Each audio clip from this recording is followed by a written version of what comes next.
Kemudian yang kedua, bahwa orang yang memberi secara hakiki adalah Allah. Jadi segala sesuatu yang bisa memberi itu sejatinya hanya Allah tabaraka wa ta'ala. Sedangkan makhluk hanya sebagai perantara. Pada hakikatnya yang memberikan rizki adalah Allah tabaraka wa ta'ala melalui ya hamba-hamba Allah yang dipilih oleh Allah. Itu. Yang ketiga, bahwa sebagian umat akan selalu istiqomah di atas kebenaran. Ini Fathul Bari jilid 1 halaman 164. Jadi sampai hari kiamat pasti akan ada hamba-hamba Allah walaupun sebagian istiqomah dalam ketaatan, dalam kebenaran. Ini hadisnya akan kita sampaikan. Barang siapa yang Allah inginkan kebaikan baginya, maka Allah akan mengharamkan dengan agama. Dan aku hanyalah membagi, sedangkan Allah dialah yang memberi. Dan akan senantiasa segolongan umat ini tegak atau istiqomah di dalam agama Allah. Orang yang menyelisih mereka tidak membahayakan mereka sampai datang ketetapan Allah. Hadis riwayat Bukhari dan Muslim dari sahabat mulia Muawiyah bin Abi Sufyan, semoga Allah meridhoinya. Itu. Kemudian faktor kedua yang mampu untuk kita menjauhi maksiat adalah beribadah dengan ikhlas. Jadi faktor kedua yang bisa menjauhkan kita dari maksiat adalah beribadah kepada Allah dengan ikhlas.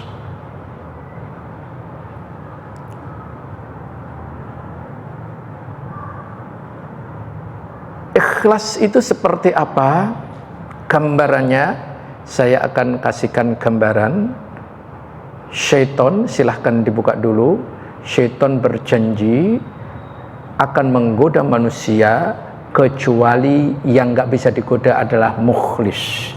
Quran surat Al-Hijr surat ke-15 ayat 39 sampai 41. Cukup 39 sampai 40 saja.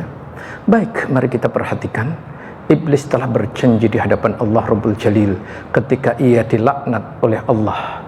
Tapi ia mempunyai sebuah permintaan. Permintaan di antara permintaan itu yaitu bahwa ia berjanji akan menyesatkan manusia semuanya di muka bumi dengan cara di antaranya di ayat ini kemaksiatan dijadikan terasa indah. Lihat sekarang kemaksiatan, ada nggak orang yang mau melakukan maksiat itu sedih, terus jalannya pelan-pelan, cepet. Tapi kalau di kajian gimana? Wallahualam. Tapi alhamdulillah sekarang ghirah dari kaum muslimin untuk menggali ilmu, masya Allah, luar biasa. Baik, mari kita lihat. Illa, kata dia, iblis, ibadaka minhumul mukhlasin, hamba-hambamu yang mukhlis. Mukhlis itu seperti apa sih gambarannya? Syaitan setelah menjadikan maksiat terasa indah di muka bumi, langkah berikutnya silahkan surat 7 ayat 17 dan ya surat 7 ayat 17.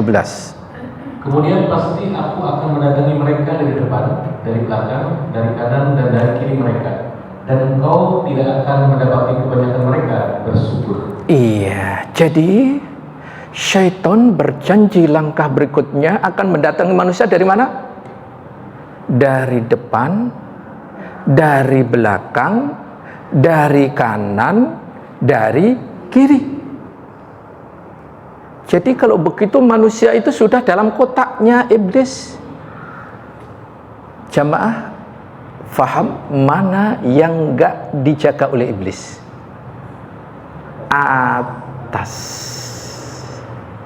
Maknanya lillahi ta'ala. Itu niatnya, tujuannya, harapannya hanya Allah tabaraka wa ta'ala. Segala macam hal yang kita lakukan, silahkan, diantaranya apa saja yang lillahi ta'ala itu, silahkan surat 6 ayat 162 163 agar kita bisa terhindar dari godaan iblis ini. Katakanlah, wahai Muhammad, sesungguhnya salatku, ibadahku, hidupku, dan matiku hanyalah untuk Allah, Tuhan seluruh alam. Tidak ada sekutu baginya, dan demikianlah yang diperintahkan kepadaku, dan aku adalah orang-orang pertama yang berserah diri atau muslim. Iya, coba perhatikan apa saja yang lillahi ta'ala tadi.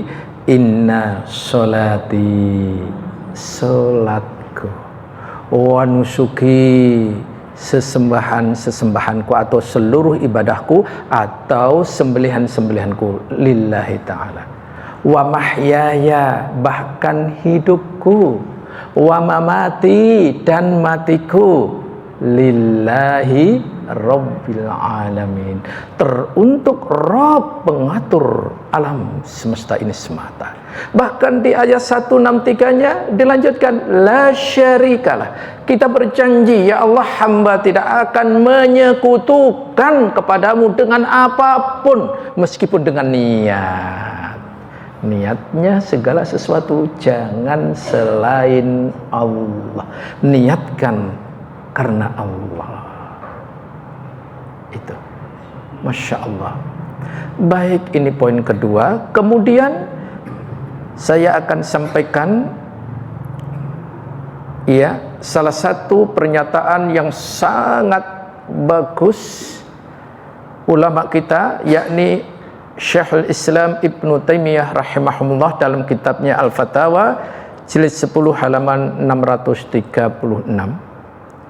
Beliau menyampaikan, faman malat nafsuhu ila muharram, siapa yang nafsunya telah condong kepada yang haram, maka hendaklah ia segera beribadah kepada Allah Ta'ala dengan cara yang sesuai dengan petunjuknya, serta mengikhlaskan seluruh ibadah hanya kepadanya, karena sungguh itu akan memalingkan keburukan dan kekejian darinya. Masya Allah, sangat bagus sekali. Jadi kalau seorang hamba sudah hatinya condong dalam maksiat, maka bersegeralah beribadah kepada Allah sesuai dengan syariatnya dan memurnikan niatnya semata-mata karena Allah. Insya Allah Allah akan memalingkan dari keburukan tersebut. Itu. Ini hal yang patut dan wajib kita ketahui. Nanti bisa dibaca sendiri, pendapat-pendapat sangat banyak sekali yang betul. Tapi karena keterbatasan waktu dan seterusnya. Kemudian yang ketiga, yang bisa memalingkan, menghindarkan, terjaga dari maksiat, yang ketiga, meneladani Rasulullah sallallahu alaihi wasallam. Jadi meneladani Rasul sallallahu alaihi wasallam. Kenapa? Karena Rasulullah sallallahu alaihi wasallam tidak pernah ibadah kecuali karena Allah, dan sebab beribadah itu seorang hamba akan mendapatkan hidayah dan ridho dari Allah Subhanahu wa ta'ala. Banyak sekali ayat di antara ayat-ayat tersebut, yaitu surat ke-24 atau An-Nur ayat 54. Wa in tuti'u tahtadu, dan apabila kalian menaati Rasul maka kalian akan mendapat hidayah. Siapa yang menaati Rasul, Allah menjamin akan mendapatkan hidayah. Kemudian di ayat 56 di surat yang sama, wa aqimus sholata wa atuz zakata wa ati'ur rasul la'allakum turhamun. Dan dirikanlah salat, tunaikanlah zakat, dan taatilah kepada Rasul supaya kamu dirahmati. Yang satu tadi mendapatkan hidayah, yang satu mendapatkan apa? Rahmat. Bahkan Allah berjanji di surat yang lain, Quran surat 3 ayat 31, Qul in kuntum tuhibbunallaha fattabi'uni yuhibbukumullah wa yaghfir lakum dzunubakum wallahu ghafurur rahim.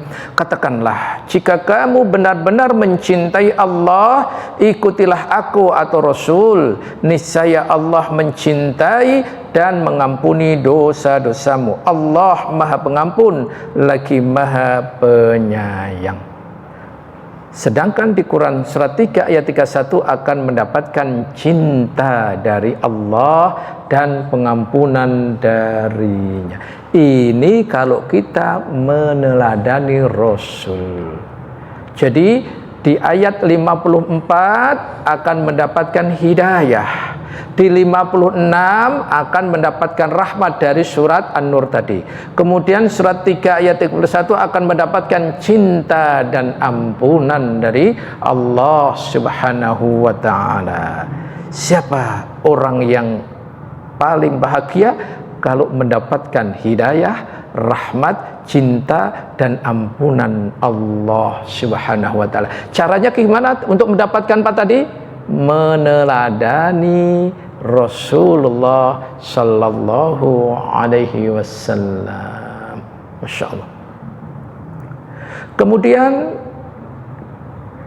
Rasulullah sallallahu alaihi wasallam juga menyampaikan, biar lengkap, hadis ini riwayat Al-Bukhari dari Abu Hurairah radhiyallahu an, sesungguhnya Allah Ta'ala berfirman, barang siapa memusuhi waliku, kecintaanku, maka aku akan mengumumkan perang terhadapnya.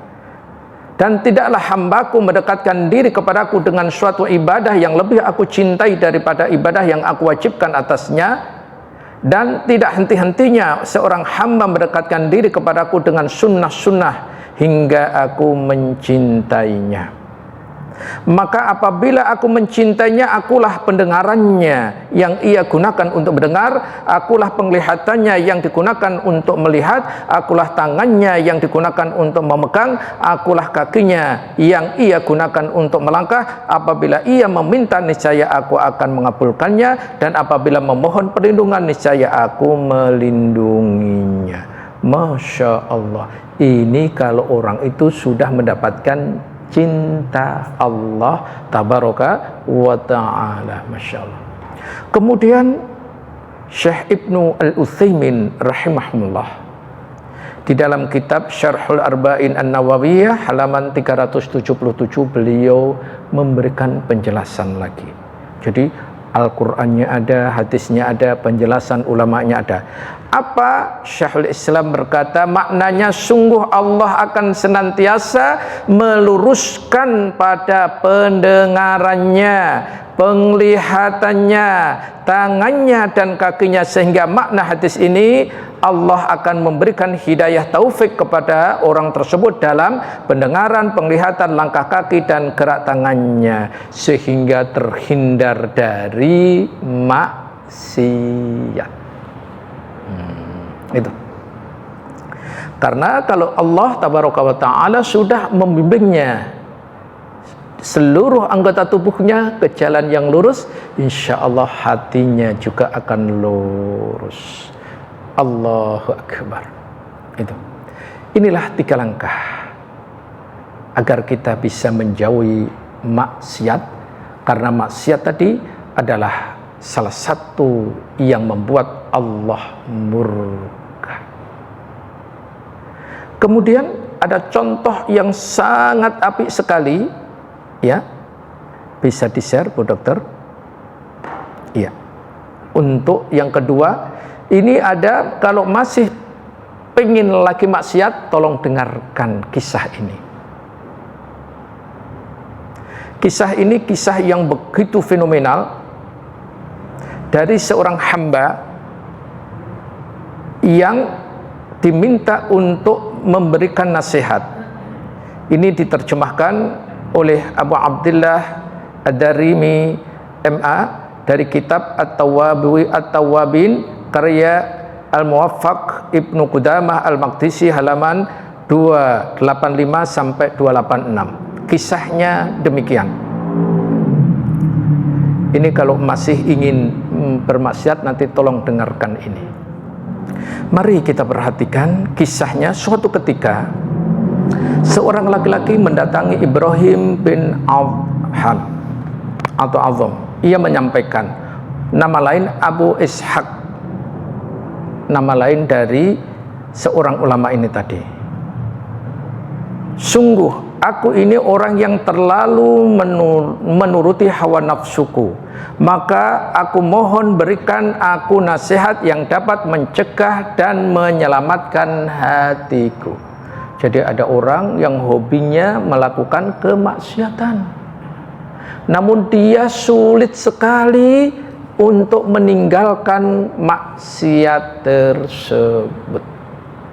Maka sang ulama, yaitu Abu Ishaq atau Ibrahim tadi, menyampaikan, jika kamu setuju dan mampu menerapkan 5 perkara ini, maka kemaksiatan tidak lagi membahayakanmu dan kenikmatan tidak lagi menjerumuskanmu. Jadi kenikmatannya tidak akan menjerumuskan.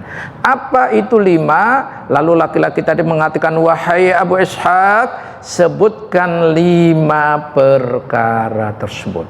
Coba renungkan, ini kisah yang luar biasa. Pertama, jika kamu ingin melakukan maksiat kepada Allah Azza wa Jalla, maka janganlah kamu makan dari rizkinya. Jadi jelas sekali, siapa yang mau bermaksiat kepada Allah, jangan makan dari rizkinya. Bisa? Tidak mungkin akan bisa, karena semua pemberian tadi hakikatnya dari siapa? Allah Subhanahu wa ta'ala. Maka laki-laki itu mengatakan, lantas dari mana aku akan makan sedangkan semua yang ada di bumi termasuk rizkinya. Ingat, boleh maksiat tapi jangan makan rizki dari Allah. Terus makan apa? Itu nggak akan mampu, nggak akan bisa, ma'asyarul muslimin. Kemudian yang kedua, jika kamu ingin bermaksiat kepadanya, maka jangan menempati negeri miliknya. Jadi kalau ingin bermaksiat kepada Allah, jangan tinggal di bumi Allah. Terus tinggalnya di mana? Maka ia pun mengatakan, ini malah lebih berat dari yang pertama. Jika semua negeri dari timur sampai barat itu miliknya, lantas di mana aku akan bertempat?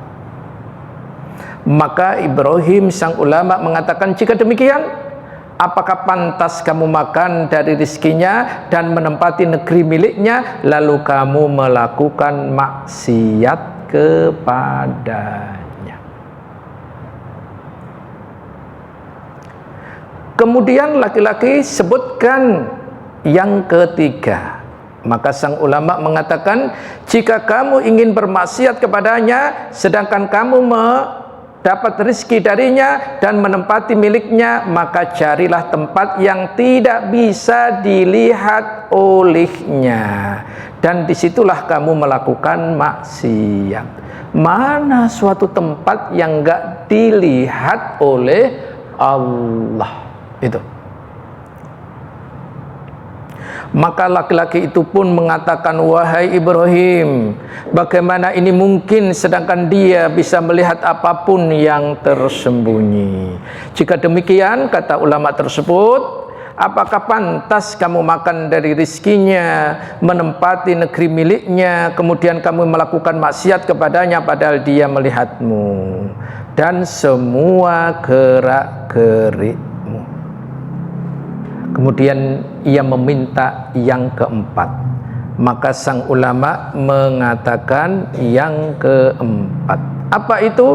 Jika nanti datang malaikat kematian untuk mencabut nyawamu, maka katakan padanya, tangguhkanlah kematianku sehingga aku bisa menjalani taubat nasuha dan melakukan amalan-amalan yang baik.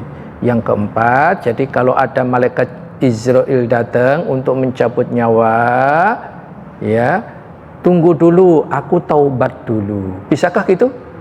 Tidak akan bisa. Maka nggak ada tempat untuk melakukan maksiat. Kemudian dia minta yang kelima. Maka sang ulama mengatakan, jika malaikat Zabaniyah nanti datang untuk menggiringmu ke neraka, maka jangan kamu mau bersamanya. Nah, laki-laki itu mengatakan, mereka tidak akan membiarkan dan mendengarkan ucapanku. Maka sang ulama mengatakan, lantas bagaimana kamu mengharap keselamatan? Maka lelaki itu mengatakan, wahai Ibrahim, cukup aku sekarang mohon ampun dan bertaubat kepadanya. Akhirnya lelaki itu selalu menemani Ibrahim dalam ibadah hingga kematian memisahkan keduanya. Masya Allah kan. Inilah ya kiat untuk menjauhi maksiat. Kalau masih ada dorongan lagi, coba 5 tadi perhatikan. Ulangi lagi, baca lagi, ulangi lagi, baca lagi, ulangi lagi, baca lagi. Insya Allah akan kita tahu, nggak akan melakukannya. Apa tadi yang pertama? Kalau mau maksiat, rizki jangan makan milik rizki Allah. Yang kedua, tempat tinggal. Boleh maksiat tapi jangan menempati miliknya Allah, bumi miliknya Allah. Yang ketiga, apa?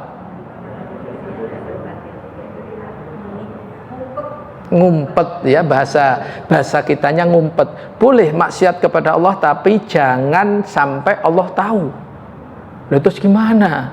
Allah itu maha tahu semuanya. Yang keempat, kematian. Kalau sudah malaikat kematian datang, ngomong, aku mau, tunggu dulu, aku mau bertaubat. Yang kelima, ketika malaikat menggiringnya ke neraka, ngomong, aku nggak mau bersamamu. Kalau bisa melakukan 5 itu luar biasa, tapi mustahil itu. Inilah langkah yang sangat efektif, ideal untuk kandungan hadis yang pertama, kewajiban menjauhi segala bentuk maksiat.